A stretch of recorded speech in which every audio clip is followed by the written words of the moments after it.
Bismillahirrahmanirrahim. Allah Subhanahu wa taala berfirman di dalam Al-Qur'an yaitu surat Al-Masad atau surat Al-Lahab. A'udzubillahi minasyaitonirrajim. Bismillahirrahmanirrahim.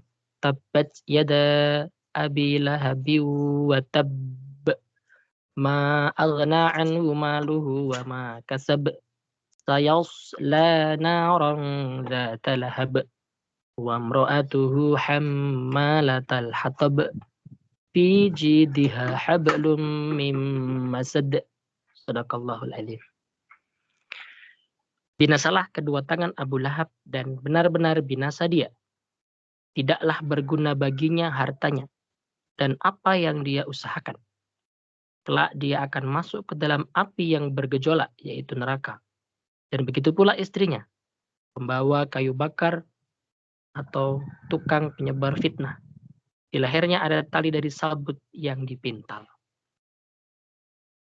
Kita akan membahas lebih detail tafsirnya. Kalau baca seperti ini, kan antum pasti bertanya-tanya, siapa nama lengkap Abu Lahab? Kemudian siapa nama istrinya? Ya kan? Nah, kita akan bahas sedikit demi sedikit. Tayyib. Nah, al-masad itu berarti tali yang terbuat dari sabut. Antum tahu sabut apa? Ada yang tahu sabut? Bukan gabut loh ya. Sabut itu kalau tidak salah, itu loh, dari kelapa itu, sabutnya itu dikumpulkan kemudian jadiin tali. Diikat kemudian jadi tali. Kenapa kok disebut dengan al-masad itu? Karena berkaitan dengan kisahnya Abu Lahab dan istrinya. Yang kedua orang itu suami istri tapi bersekongkol dalam kejahatan untuk mencelakakan Nabi Muhammad. Jadi kan kalau di dalam Al-Quran itu kan ada kisah ya, ada kisah suaminya beriman, istrinya tidak beriman. Contohnya Nabi Nuh, Nabi Lut, beliau berdua beriman tapi istrinya nggak beriman. Dan juga sebaliknya, suaminya tidak beriman, istrinya beriman. Contohnya Fir'aun dan Siti Asyah. Fir'aun tidak beriman, Asyah beriman. Nah, kalau di surat Al-Masad ini kedua-duanya, ya, baik suami ataupun istri ini kacau. Dia tidak beriman. Padahal Abu Lahab itu masih golongan dari kelompok pamannya Nabi Muhammad. Nah, kemudian di sini dijelaskan ada 3 kelompok pamannya Nabi. Pamannya Nabi. Paman itu jadi begini, Nabi Muhammad punya bapak namanya adalah Abdullah. Abdullah itu punya saudara-saudara. Ya, saudara-saudara, entah itu kakaknya atau adiknya, nah itu namanya paman. Nah, kemudian 3 kelompok itu, pamannya itu dipecah jadi 3, ada yang mereka itu paman-paman yang beriman. Seperti siapa? Seperti beliau Abbas bin Abdul Muthalib, Hamzah bin Abdul Muthalib, ya kan? Makanya kita pernah sering dengar Ibnu Abbas. Nah itu anaknya Abbas. Dia pamannya Nabi, tapi dari yang beriman. Ada pula yang mereka itu kafir. Meskipun menolong tapi masih kafir, tidak beriman. Menolong Nabi, sayang kepada Nabi, tapi tidak beriman. Contohnya, pamannya yaitu Abu Thalib. Abu Thalib itu ayahnya Ali. Ali bin Abi Thalib. Nah, kemudian kelompok yang ketiga ini yang paling kacau, yaitu mereka yang tidak beriman alias kafir, yaitu Abu Lahab. Nah, kita tahu ya, dari paman-pamannya Nabi itu ada yang beriman dan mendukung beliau, ada yang mendukung tapi tidak beriman, ada yang sama sekali ya nggak mendukung, malah memusuhi, plus tidak beriman. Terus kemudian di sini juga dijelaskan kalau istrinya Abu Lahab itu bernama Arwa. Ya, bernama Arwa. Bukan arwah loh ya, tapi Arwa. Dia diberi gelar Ummu Jamil. Ummu Jamil itu induk kecantikan. Jadi ibunya orang-orang cantik. Memang dia tuh cantik. Ya, dia tuh cantik, tetapi karena cantiknya itu tidak digunakan untuk membantu Nabi dalam dakwah, justru malah memusuhinya. Maka kecantikannya itu yang nanti akan membakar dia di neraka. Baik, kita lanjut ya. Nah, ini asbabun nuzul. Di asbabun nuzul itu sebab-sebab turunnya surat ini atau sebab-sebab turunnya ayat ini. Nah, begitu. Jadi antum bisa baca sendiri ya. Suatu ketika Nabi Muhammad mengumpulkan orang-orang di Mekah, kemudian mengajak kepada kaum Quraisy pada waktu itu untuk masuk ke agama Islam, untuk beriman kepada Allah. Kemudian pamannya itu alihadza jama'atana. Oh, kamu tuh ngumpulin kita cuma hanya untuk ini. Tabban laka. Celaka kamu. Nah, gitu. Ngumpulin kita cuma buat kayak gitu doang kata dia. Kata Abu Lahab. Makanya langsung dibalas oleh Allah Subhanahu wa taala setelah kejadian itu turunlah surat Al-Lahab atau surat Al-Masad. Dibalas ketika Abu Lahab mengatakan alihadza jama'atana tabban lak. Tabban lak. Celaka kamu. Dibalas oleh Allah tabbat yada abi lahabi wa tab. Celakalah kedua tangan Abu Lahab. Nah, siapa sih Abu Lahab tuh? Kita juga harus tahu. Gini-gini nih pamannya Nabi. Ya, gini-gini juga pamannya Nabi meskipun orang kafir. Ada ulama tuh ngatain ada seorang ulama pernah mengatakan begini, "Saya itu mau baca surat Al-Lahab tuh eee, sok kadang nggak mau banter-banter, nggak mau keras-keras. Kenapa? Ya meskipun demikian beliau itu tetap pamannya Nabi." Jadi ada orang yang sampai segitunya gitu hormatnya meskipun dia orang kafir ya. Tapi bagaimanapun dia masih pamannya Nabi. Nah, namanya siapa sih beliau tuh? Abdul Uzza bin Abdul Muthalib atau panggilannya Abu Utbah ya. Abu Utbah. Kenapa kok disebut dinamakan Abu Lahab? Karena wajahnya itu bersinar. Atau di riwayat lain dijelaskan bersinarnya itu karena wajahnya memerah. Ya ganteng gitu ya, putih terus merah-merah gitu loh. Nah, itu maknanya ya di dunia itu sudah Allah kasih gambaran. Kalau itu nanti di neraka itu wajahnya akan bergejolak dengan api neraka. Nauzubillahi min dzalik. Baik, lanjut ya.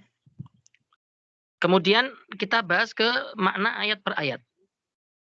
Tabbat yada abi lahabi wa tabb. Nah, ayat ini di pertama ini diturunkan setelah Abu Lahab itu berkata kepada Nabi Muhammad, "Alihadza jama'atana tabban laka." Oh, apakah hanya karena itu kamu mengumpulkan kami? Celaka engkau.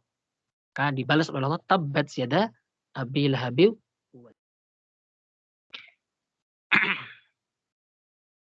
Lanjut aja ya. Kemudian ayat yang kedua. Ma aghna anhu maluhu wa ma kasab. Ma aghna anhu maluhu wa ma kasab. Tidaklah berguna baginya hartanya dan apa yang dia usahakan. Tayyib. Jadi Abu Lahab itu bangsawan, wong sugih, orang kaya, orang terpandang, orang punya. Jadi paman-pamannya Nabi Muhammad tuh sebenarnya orang-orang yang berada ya. Dia punya gitu, tapi tidak beriman saja. Nah, segala usaha dia untuk mencelakakan Nabi, segala kekayaan yang dia keluarkan untuk mencelakakan Nabi, itu tidak ada manfaatnya apa-apa. Tidak berguna. Ya, ma'aghna, tidaklah berguna. Ya, mau dia mengeluarkan ini untuk mencelakakan Nabi, dia membayar orang untuk membunuh Nabi, itu ma'aghna, tidaklah berguna. Nah, itu kan? Sayasla naron dzatal hab. Kelak dia akan masuk ke dalam api yang bergejolak. Insyaallah. Jadi sebelum sebelum Abu Lahab itu masuk ke dalam api yang bergejolak yaitu di neraka, di dunianya itu sudah Allah dahulukan azabnya, ya. Sebuah kisah bahwa Abu Lahab ini ketika diadakan perang, terjadi perang Badar, beliau itu tidak mau ikut perang. Takut takut mati. Padahal dia punya uang, dia dia kaya tapi dia takut mati. Akhirnya dia tetap di rumah, kemudian mengutus mengutus utusan pembunuh bayaran. Namanya siapa? Al-As bin Hisham bin Al-Mughirah. Dibayar 4.000 dirham. Wah, bayarnya 4.000 dirham itu besar ya. Kemudian disuruh untuk membunuh Nabi. Nah, ketika terjadi perang Badar ternyata banyak sekali orang-orang Quraisy itu yang mati, yang meninggal dan kalah. Jadi kaum muslimin menang. Ketika mendengar kekalahan orang-orang kafir Quraisy, orang-orang musyrikin itu, Abu Lahab ini jatuh sakit. Abu Lahab ini kaget, syok ya, sampai dia itu sakit kemudian terserang penyakit bisul atau sejenis cacar yang menyebabkan mati. Ya, atau di riwayat lain dia itu pernah dipukul oleh Ummu Al-Fadl karena dia itu dipukul pakai balok di kepalanya gara-gara melampiaskan apa? Ummu Al-Fadl itu balas dendam ya atas penganiayaan Abu Lahab yang menampar muka Abu Sufyan bin Al-Haras bin Abdul Muthalib setelah kecewa mendengar darinya berita kemenangan Rasulullah. Cuma gitu doang padahal. Jadi gara-gara mendengar berita ditampar kemudian dibalas dipukul kepalanya jatuh sakit. Nah, kemudian mayatnya Abu Lahab itu selama 3 hari 3 malam terlantar. Nggak ada yang mau ngurusin. Kemudian juga putra-putranya juga nggak ada yang ngurusin. Bayangin coba. Ya terlantar. Bau. Jijik. Akhirnya apa? Ya akhirnya ia pun dibungkus dengan kain kafan. Dibawa pergi ke sebuah tempat yang agak jauh dari perkampungan. Terisolir. Kemudian dilempar dengan batu hingga tubuhnya terkubur dan tidak terlihat oleh tumpukan batu itu. Saya pernah melihat di YouTube itu sebuah eh, apa sebuah vlog ya orang Indonesia tapi yang bekerja di sana dia ngevlog melewati sebuah perkampungan yang sepi banget kemudian ada sebuah bangunan udah tua reot roboh di sana itu tercium baunya menyengat sekali bau busuk kemudian usut diusut dia itu bertanya kepada warga di situ kalau itu tuh makamnya Abu Jahal. Masya Allah. Jadi baunya tuh sampai sekarang masih tercium. Itu gambaran kalau orang yang mencelakakan nabi itu seperti itu. Orang yang tidak suka dengan Islam itu seperti itu. Mungkin kita diingatkan kembali sejarah tentang bapak apa namanya bapak Turki namanya Mustafa Mustafa Kemal Atatürk yang dia itu menggulingkan kekhilafahan Turki Utsmani sampai sampai detik ini pun diabadikannya karena kejelekan dia itu matinya nggak wajar. Dia merasa kepanasan, bahkan sampai dipendem, direndam pakai air es pun masih kepanasan. Ya, hingga ketika mati di wafat itu dikuburkan di bumi mental lagi, keluar lagi. Dikebumikan ke tanah mental lagi, keluar lagi. Bumi itu serasa menolak dia, nggak mau dia. Akhirnya jenazah dia itu dicor pakai semen. Ya, dicor pakai semen ya, di jauh dari perkampungan manusia. Kalau antum lihat di YouTube ya, tempat kuburnya Mustafa Kemal Atatürk itu tidak di bumi, tapi kayak ada batu itu, yaitu dia disemen di situ, biar nggak loncat-loncat lagi gitu. Karena bumi menolak dia. Nah itu bukti kalau orang yang membenci dakwah, orang yang membenci Nabi, orang yang membenci Allah, orang yang membenci Islam, itu seperti itu. Nah, untuk jangan sampai kita seperti itu. Nah itu ya. Kemudian wamro'atuhu hammalatal hatab. Dan begitu pula istrinya pembawa kayu bakar. Nah, pembawa kayu bakar ini seperti tukang fitnah, ya penyebar fitnah. Ya, karena kerjaannya begitu, dia nyebar-nyebarin fitnah tentang Nabi Muhammad. Namanya siapa? Arwa binti Harb bin Umayyah. Ini nanti kalau ujian pasti keluar ini. Namanya siapa? Pasti keluar. Ya. Kenapa kok disebut sebagai Hammalatal Hatab? Karena memang pertama dia itu tukang gosip, tukang adu domba, ya. Terus kemudian ada juga pendapat yang kedua itu karena dia itu kerjaannya sering meletakkan duri di jalan, ya. Duri di jalan itu untuk apa? Ya untuk mencelakakan Nabi. Yang ketiga, kenapa kok dia disebut sebagai Hammalatul Hatab? Karena dia itu biasa pakai kalung, kalung emas, ya. Kalung itu yang diitukan di leher itu mahal harganya, tapi dengan penuh kesombongan. Saking sombongnya, dia itu menginfakkan kalung itu, terus kemudian hasilnya digunakan untuk memusuhi Nabi Muhammad. Jadi jangan dikira kalau yang berinfak itu hanya orang-orang muslim saja. Orang kafir juga berinfak, tapi berinfaknya untuk kejahatan. Nah, kan gitu.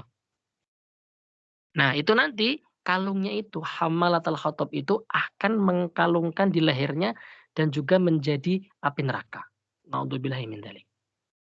Kemudian fi jidha hablum mim masad. Di lehernya ada tali dari sabut yang dipintal.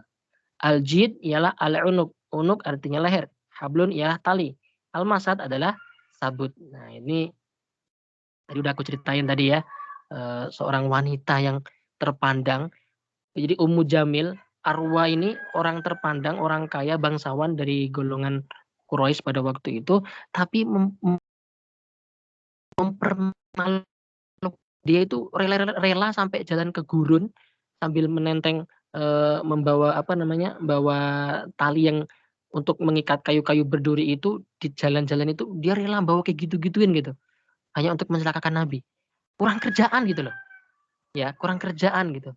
Terus kemudian, itu ibarat merendahkan diri dia gitu, ya kurang kerjaan banget. Nah dijelaskan oleh Ibnu Katsir, di leher Ummu Jamil itu kelak ada tali sabut dari api neraka. Ada yang juga yang mengatakan bahwa di lehernya nanti ada rantai yang panjangnya 70 hasta. Ada pula yang mengatakan kalung dari api yang panjangnya 70 hasta di lehernya. Naudzubillahi min dzalik. Jadi teman-teman semuanya, siapapun kita, ya, apalagi kita seorang muslim, kalau bisa kita harus mendukung dakwah ini. Harus bangga dengan keislaman kita. Jangan sampai kita justru malah menjadi yang menghancurkan agama kita. Dulu mungkin kita masih diingatkan tentang sebuah kisah cicak yang meniup-niup api sehingga apinya bertambah berkobar-kobar untuk membakar Ibrahim. Dan juga ada seekor semut yang berusaha untuk memadamkan api dengan percikan air. Memang kalau dilihat mustahil. Mana bisa semut sekecil itu pengen memadamkan api. Tapi bukan itu persoalannya. Letaknya bagaimana kita di posisi mana. Kita ini di posisi yang ingin membantu dakwah atau yang menghancurkan dakwah. Kita ingin menjadi posisi yang memadamkan api Ibrahim atau yang menjadi mengkobar-kobarkan api untuk membakar Ibrahim. Semoga kita menjadi orang-orang yang bersama dakwah. Yang i'la kalimatillah, yang menjadi pejuang-pejuang agama ini. Menjadi penerus Nabi Muhammad. Jangan menjadi orang yang membenci agama ini. Dan terima kasih. Sekian dan terima kasih. Alhamdulillah materi kita sudah selesai. Monggo ada yang ingin ditanyakan? Dipersilahkan.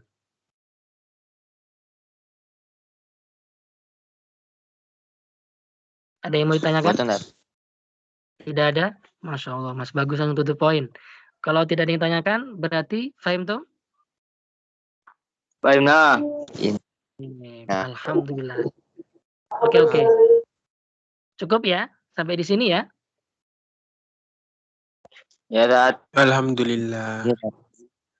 Kalau sudah selesai, Ustadz cukupkan sampai di sini. Jangan lupa nanti materi saya share di grup. Materinya disimpan ya, biar nanti kalau ujian nggak repot, sudah tersimpan. Biasanya dibintangin aja biar nanti nggak repot nyarinya. Tinggal nanti nyari di pesan berbintang gitu. Terus kemudian juga nanti jangan lupa mengisi presensi kehadiran. Terima kasih kepada semuanya. Semangat menimba ilmu, semangat berjuang dalam menegakkan agama Allah. Ya, kalau kita belum bisa membantu dalam berdakwah, minimal kita taat kepada Allah. Jangan kita melanggar perintahnya Allah. Terima kasih. Hayya bina nahtatim bi qiraati alhamdulillah wa doa kifaratul majlis. Alhamdulillahirabbil alamin. Subhanakallahumma wa bihamdika asyhadu an la ilaha illa anta astaghfiruka wa atubu ilaik. Wal afa minkum inasiratal mustaqim. Assalamualaikum warahmatullahi wabarakatuh. Waalaikumsalam warahmatullahi Waalaikumsalam wabarakatuh. warahmatullahi Terima wabarakatuh. kasih Ustaz. Silakan boleh meninggalkan meeting room. Gitu.